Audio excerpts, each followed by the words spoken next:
The Michael Balkan Award for Outstanding Contribution to British Cinema goes to the wonderful Tessa Ross.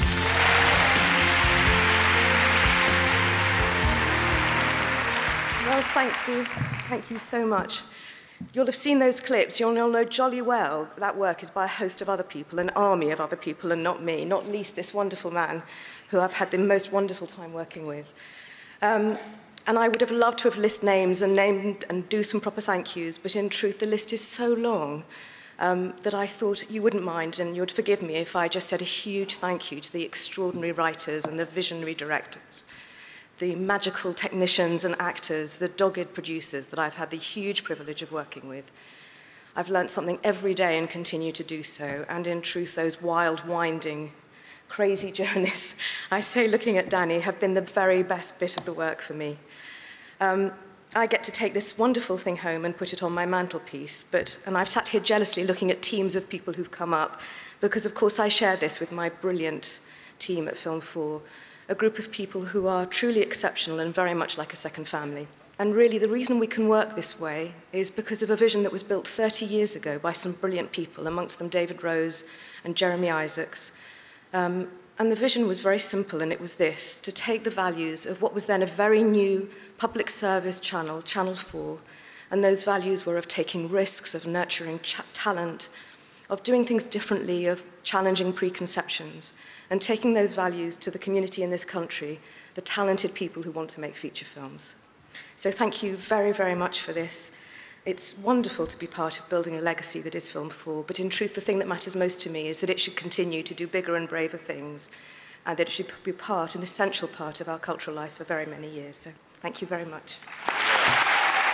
Tessa Ross, congratulations. How are you feeling? I'm feeling quite relieved. Are you? Actually, oh, gosh. But I managed to speak normally, but yes, I'm feeling much better. I know, I guess it's quite a weight, isn't it? Because you know you're getting the award. Yes, you do. So you believe you have to say something that matters. I know, and I think you absolutely did. I mean, your job as controller of film and drama at Channel 4 and head of Film 4, it's all about talent, isn't it? It's really all about talent. It is. And it really is all about everybody else. So my job is just a pleasure because I'm just looking for clever people all the time, really. I know, and how many you've discovered along the way. I mean, in an incredible career that you've had. For you personally, was there one particular film or a project that sort of felt like a turning point, or that felt like, you know, afterwards you're like, yes, we made that happen? Is there one special? They're all special because they're all so different. You know, I mean, obviously Slumdog because people know it so well. Yeah. But I think of Hunger, which was Steve McQueen's first film, which was so extraordinary. Or Shane Meadows, who made not his first film, but his fourth film with This Is England, which seemed to me such an extraordinary piece of work. So, you know, it's what marks it for the talent rather than for me. Do you know what I mean? Okay. The stage in people's lives. Very much so. And also, I mean, in what way does having like a cultural agenda, you know, at Channel 4, rather than a financial one? Yes. Like some other executives might be in that situation. How much does that change your approach to filmmaking? I think completely. Yeah. I think it allows you to forget that and actually just concentrate on what you think matters, which is the person who's telling the story, and to get it right. And so if you're able to ask questions without those pressures of money, what a liberation, really.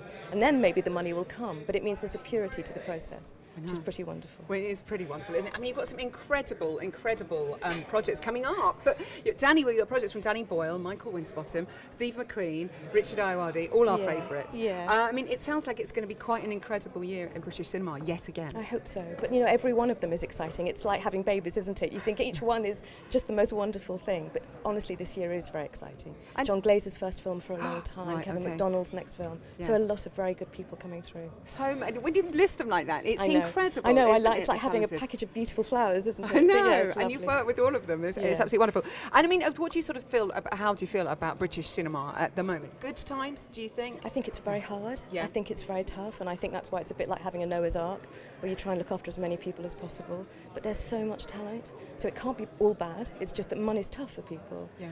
And the industry's changed hugely and rapidly. So I think it's just about how many people can we protect in the way that I suppose we and other public money does. Keep doing what you're doing. You're so lovely. Looking up to time. Thanks so much. Thank you. Tessa. Have a wonderful night. Really. So well.